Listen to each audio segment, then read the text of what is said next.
बिस्मिल्लाहिर्रहमानिर्रहीम। अस्सलाम वालेकुम नाज़रीन, आप यूट्यूब चैनल देख रहे हैं। मैं इमरान खान हूँ। सबसे पहले तो इमरान खान साहब ने पोल खोल दिया। जो मामला उठाया गया, जो मामला बना, वहाँ पे जो जज साहब कह कर गए हैं उसके ऊपर कोई भी यकीन नहीं कर रहा था, बल्कि जो फैसला आने वाला है 190 मिलियन पाउंड का, वो फैसला आने से पहले ही मुतनाज़ हो गया। इसके ऊपर सब लोगों की यही राय है। देखिए, फैसला पहले आ रहा था 23 तारीख को, फिर आ रहा था 6 तारीख को, फिर आ रहा था 13 तारीख को, अब आ रहा है 17 तारीख को। ये फैसला नहीं हो गया, रबड़ हो गया, उसको खींचते ही जा रहे हैं, खींचते ही जा रहे हैं।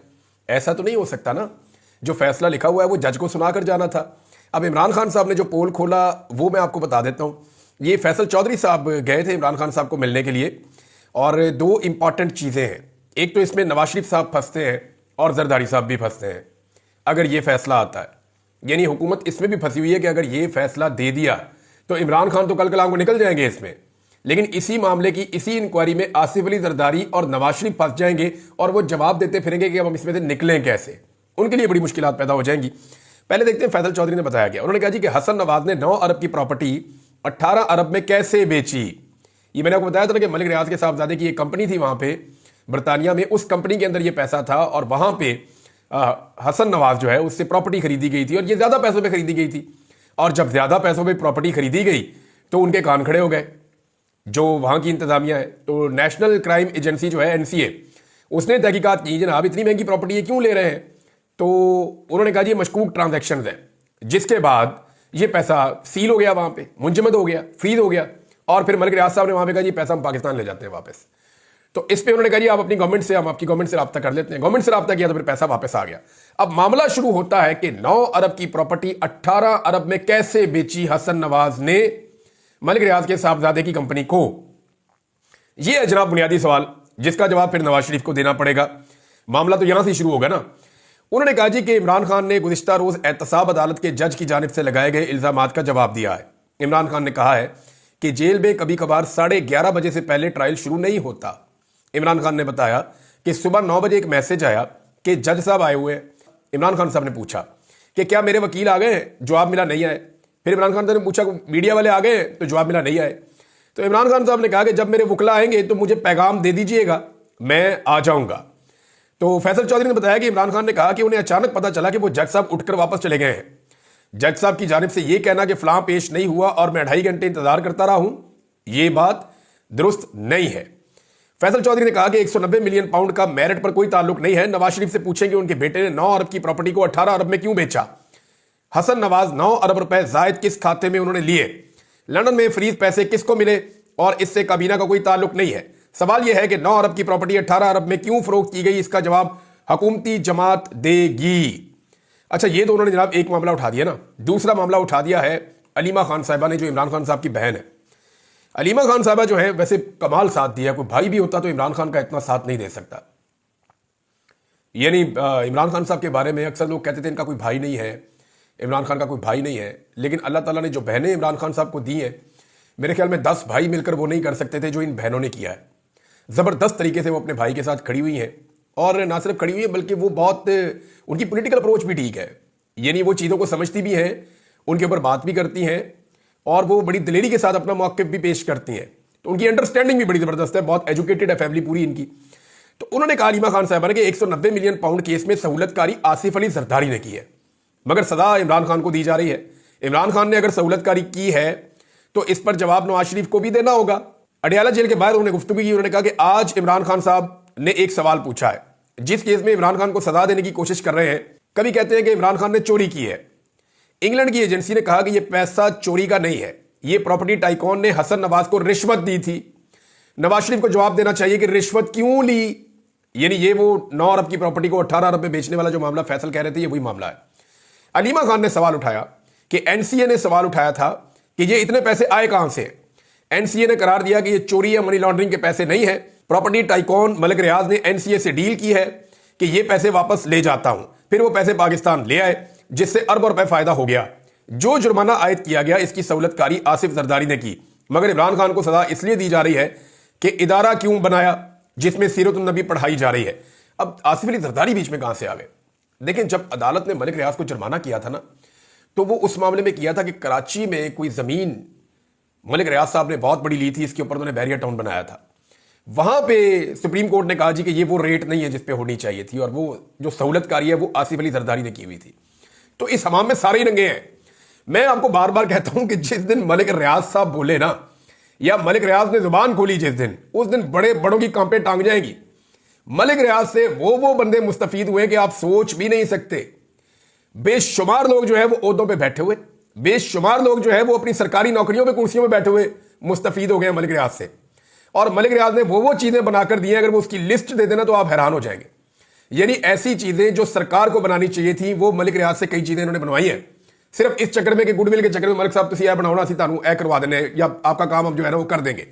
काम करवाने के लिए मलिक रियाज अपने मुंह से कहते हैं कि पाकिस्तान के अंदर जो है वो आपको काम चलाने के लिए बेशुमार लोगों को बिला वजह खुश रखना पड़ता है।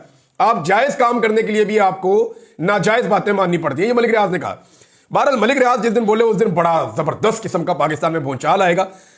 मेरी जो इंफॉर्मेशन है वो तो ये है कि मलिक साहब को सारा कुछ याद है और उनके पास सारा कुछ रिकॉर्ड में है, और अल्लाह करे कि मलिक साहब किसी दिन सारे पोल खोल दें और हर चीज को आम सामने रख दें, ताकि सबको पता चल जाए कि कौन इस मुल्क में क्या करता रहा है।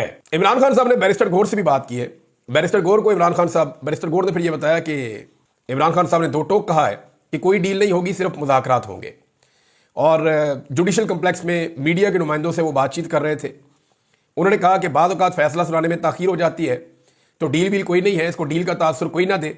ये जज साहब खुद चले गए हैं, इसमें इमरान खान साहब का कोई कसूर नहीं है। और इमरान खान साहब ने मुज़ाकरात का कहा है, डील का नहीं कहा। नाज़रीन, PMLN में एक प्रॉब्लम पैदा हो गई है। देखिए, पहले तो उन्होंने फैसला सुना दिया था। उन्होंने कहा था जी कि सुबह फैसला आ रहा है, शाम को वो बगले में जा रहे थे, ख्वाजा आसिफ हो गए, तलाल चौधरी हो गए और बहुत सारे लोग हो गए PMLN के। कुछ दानिश्वर भी हैं उनके, कुछ सहाफ़ी भी हैं, कुछ एस्टैब्लिशमेंट के जो करीबी लोग हैं, कुछ टाउट्स किस्म के लोग हैं। ये सारे एक दिन पहले फैसला सुना रहे थे, जनाब इमरान खान साहब को 10 साल या 14 साल सजा हो जाएगी और बुशरा बीबी को इतनी सजा हो जाएगी, और इस तरीके से ये मामला आगे बढ़ेगा। अब ये सारे दावा कर रहे थे, फैसल वाडा भी इनके अंदर शामिल थे। लेकिन अब एक नया बयानिया बनाया जा रहा है, और इस बयानिए को जो PDM की जमातें हैं जो इस वक्त इक़्तिदार में है, वो इस बयानिए को हवा दे रही हैं। अब वो ये कहते हैं कि अगर इमरान खान को सजा हुई तो ठीक है, ना हुई तो ये एक डील का नतीजा है। देखिए, इस केस में 3-4 चीजें बड़ी क्लियर हैं। इमरान खान के अकाउंट में, उनकी बीवी के अकाउंट में 1 रुपया आया? नहीं आया। उन्हें इसमें 1 टके का 1 पैसे का फायदा हुआ? नहीं हुआ। इसके अंदर क्या फैसला करने वाले इमरान खान अकेले थे? जी बिल्कुल नहीं थे। इन दोनों चीजों को आप इकट्ठा कैसे कर सकते हैं? जिस चीज को आप जोड़ रहे हैं वो पहले हुई है, यूनिवर्सिटी वाला मामला, और ये वाला बाद में आया। तो ये बहुत सारे ऐसे सवाल आते हैं जिनके जवाब नहीं है। अगर मेरिट के ऊपर आप जाएंगे तो इख्तियारात का इस्तेमाल देखिए गलत होता है पाकिस्तान में। हो सकता है इमरान खान साहब ने इस केस में इख्तियारात का गलत इस्तेमाल किया हो, लेकिन ये केस अदालत में उस तरीके से साबित नहीं हो सकता। और अगर इसके अंदर अकेले इमरान खान को फिक्स करने की कोशिश की जाएगी तो ये मुमकिन नहीं है।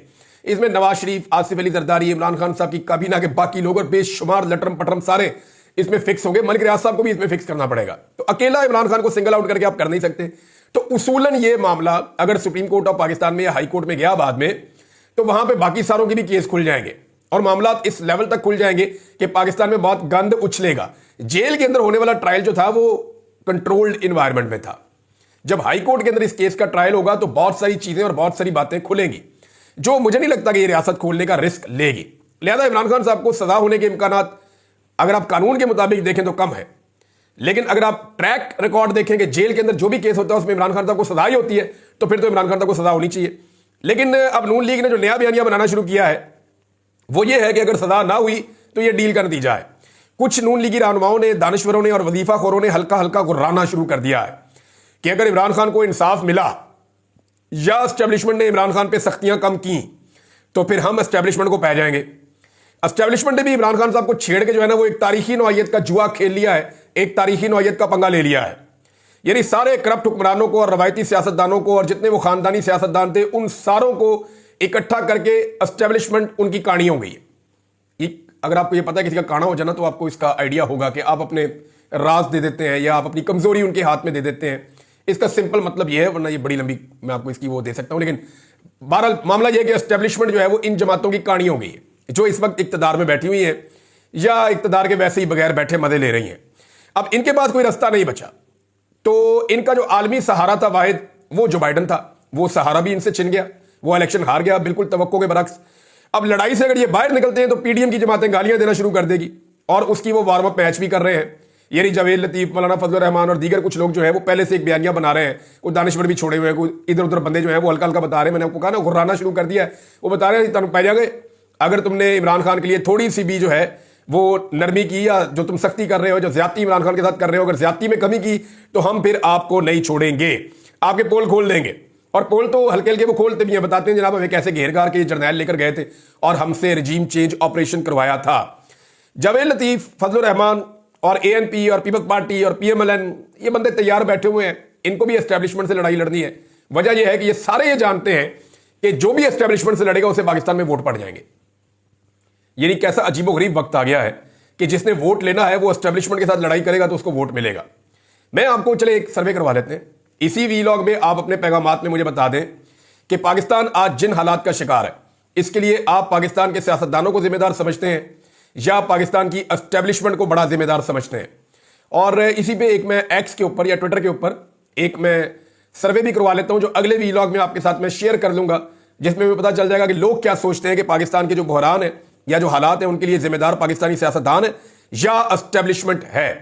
बैरिस्टर सैफ ये खैबर पख्तूनख्वा हुकूमत के मोहसिन नकवी हैं और ये वेल अवेयर्ड आदमी है, इनको पता है चीज़ों का। मैं इनकी इस खबर की तस्दीक भी करता हूं।